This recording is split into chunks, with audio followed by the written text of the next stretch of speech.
I'm talking to Gary Brooks. Gary, this is your baby, isn't it, right now?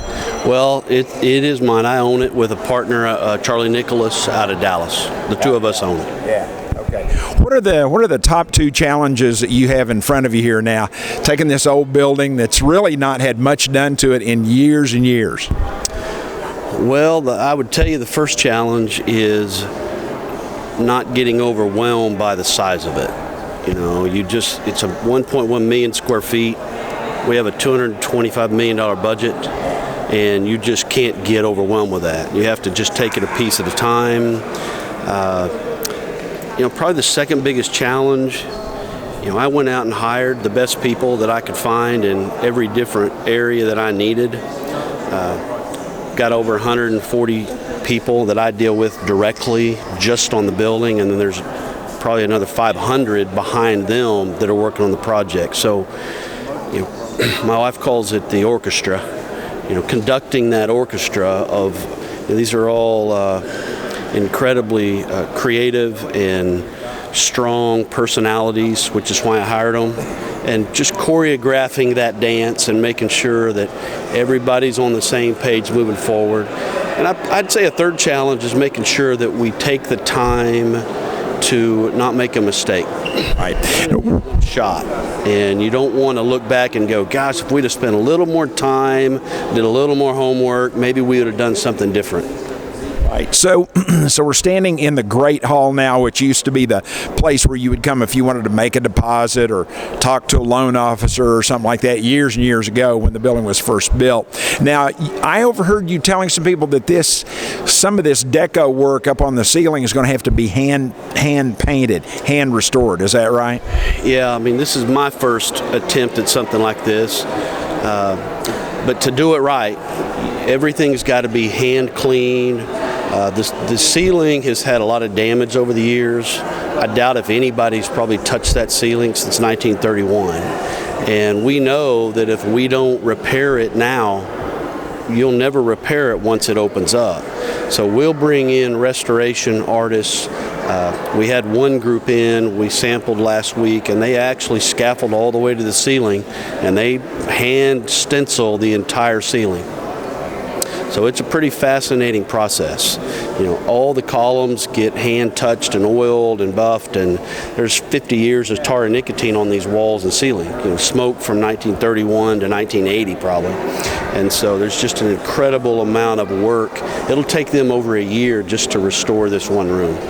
That part about smoke and nicotine stains probably would surprise people. We live in a world where people don't just sit in their workplace and smoke, but back then it was really nothing to be in this room and just see employees smoking and visitors smoking and all that kind of stuff, wasn't it? It surprised me when they told me. I got a call one day and they said, well, you need to come look at this, and there's a couple of places I could show you where they've actually cleaned, and right next to it they didn't clean. And it gives you some sense of what this room might look like once it's cleaned up. Every square inch gets cleaned, and once we redo all the lighting and LED, it's going to be, I hope it looks as good as it does when they built it. Very good. What's going to be the total price tag that you estimate on this? Well, our total budget's $225 to $230 million. It's a pretty big chunk of money. You have to do a lot of talking to get investors lined up on that, don't you? Well, we didn't get any to come along, so it's just to cut Charlie and I right now. Not a whole lot of people wanted to buy into that vision early, but we didn't want. There's a lot of risk here. We understood that when we took the challenge on. The city has been incredibly supportive. You can't do a building like this. It would have been impossible, and I would have never attempted it had I not believed that the city would have supported us. And that can mean everything from helping us get permits to TIF to all kinds of things. And a lot of lenders are beginning to come along and say, hey, I think you're actually going to pull this off. We'd like to talk to you and participate. So that part's been fun. Getting the momentum started early was a challenge, but people are beginning to think, hey, I think this guy's serious. He's actually going to do this. Did the city getting involved and giving you some TIF funds, did that help other private lenders come along on the project then? Did that build enough confidence to help you go to private lenders on that? Well, the reason this building sat here for 20 years is nobody's going to buy it without some significant help. Historic tax credits. Without state historic tax credits, I would have never bought the building. It would be impossible. We'll have $80 million in this job just before we begin doing any construction. Without TIF, we wouldn't have bought the building. Nobody would have. The TIF's incredibly important, and any time the city's behind a project, obviously lenders are going to be motivated, to kind of step alongside us. Certainly. You have other projects behind you that you've done similar to this before, is that right? I would say no.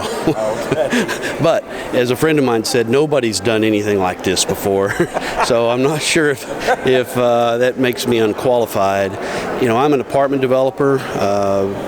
Built thousands of apartment units, done some pretty difficult projects with the city. I did a project in Bricktown. We'll open up in August this year. What is that project? Called the Steel Yard. It'll be ultimately a 400-unit apartment complex. It was a very complicated brownfield site that we had to work through for a year. We had about $8 million of infrastructure under the ground, moving 3 8-foot storm sewers. One of them was ODOT's. So we've worked through complicated projects, but nothing even close to how complicated this one is. So you have a lot of history unwinding complicated projects. It's just you've not done anything like the First National Center before, but you've done a lot, haven't you? You've like that. Those brownfield sites are really complex to deal with, aren't they? Yeah, you learn a lot when you jump into one of those. People forget that Bricktown was primarily an industrial part of the city. There's a lot of industrial waste, especially on the east end of Bricktown, isn't there? Yeah, it was incredible. Old oil wells that weren't plugged well. We found oil from train engines 20 feet deep. It's crazy over there. But we knew that going in. So yeah, we've done some complicated stuff. I think that what I probably do well that gave me some confidence was I'm a problem solver, and that's what we do.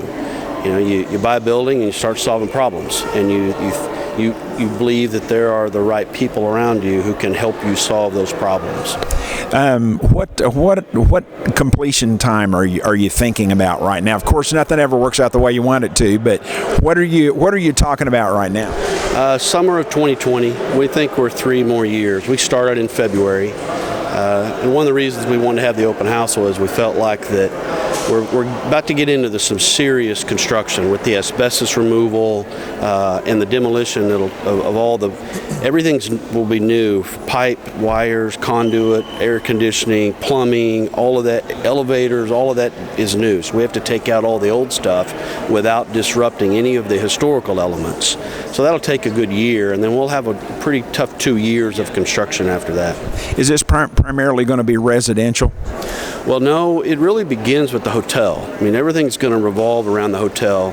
145 room hotel, then we'll have apartments above that on floors 9 through 30. We'll have 6 food and beverage outlets, bars, really cool restaurants, about 20,000 foot of retail, and 700 parking spaces to the east. Good, very good. Gary Brooks, thank you very much for your time here. I had to sandwich in. Everybody wants to talk to you today, so I'll let you go. Well, I'm grateful.